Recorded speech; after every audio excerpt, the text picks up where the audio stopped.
So we're here with Paul now from the ICMSA. So can you just tell us a bit about yourself, Paul, and your role in the ICMSA?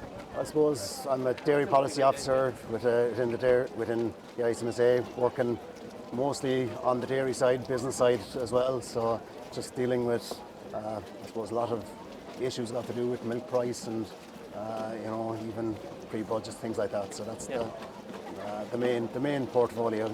Yeah. And I suppose with Agriland and association with Agriland and the ICMSA, we do the milk price track every month. I suppose, what's the importance of something like that to your farmer on the ground?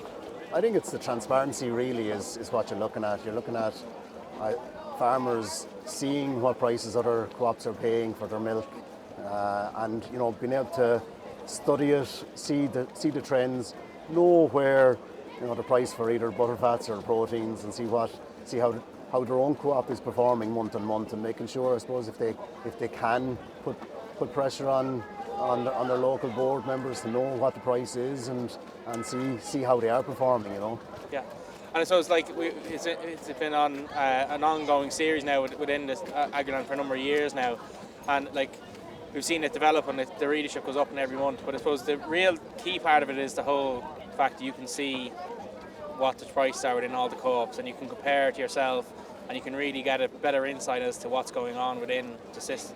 Yeah, because there is a lot of difference between some co-ops and certain months. On a monthly basis, there can be significant differences between the co-ops, and that's can be down to product mix but it's important for farmers to be able to understand their milk price and even from the bonuses and the quality bonuses that they can actually see what they can get paid for in certain co-ops versus their own co-op.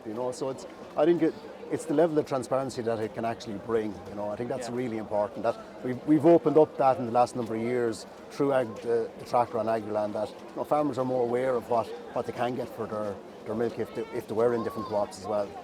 And then obviously this year has been we've seen a significant drop in milk price this year, and I suppose that probably brings it into play a little bit more as to what the margins are and what the potential margins are, and if you're in a certain co-op selling the exact same milk, you could be a couple of cents better off really. Yeah, you're right. When milk price is under pressure, farmers do get they take a lot of interest in the differentials, and I suppose we've been leading that space with yourselves in Agriland, that showing that there can be differences between co-ops, and we've the app as well that you can actually go in and check your interactive part of it. But I think farmers are paying quite a lot of attention with it, especially this year, with the price drop over the last number of months. Yeah.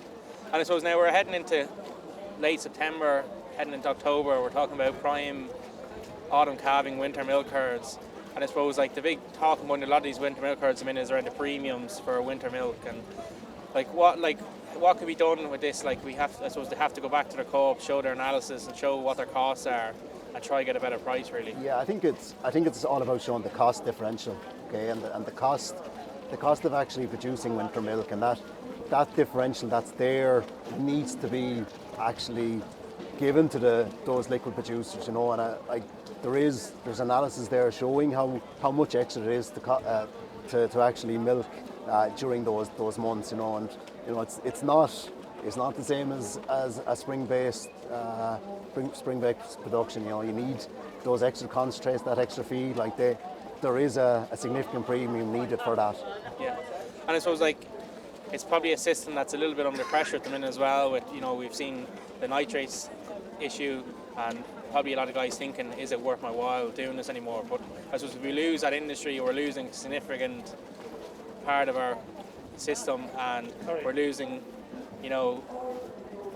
potentially we're looking at having to import milk for certain months of the year, which is we don't want to be doing as a no, as it's an not. It's not something that we could even think about importing liquid milk in at any time, and it's something that we need to protect, and we need to make sure that we have those farmers there. We can see through the National Milk Agency numbers that the numbers actually producing liquid milk on contract are declining year on year. So we have to make sure that that's protected, and the only way that's protected is if they're properly compensated, and that's through price. So that's something that we really have to work hard on. Yeah. So look, thanks a lot for talking to us, Paul, and we're going to go back to the Agriland Pavilion now.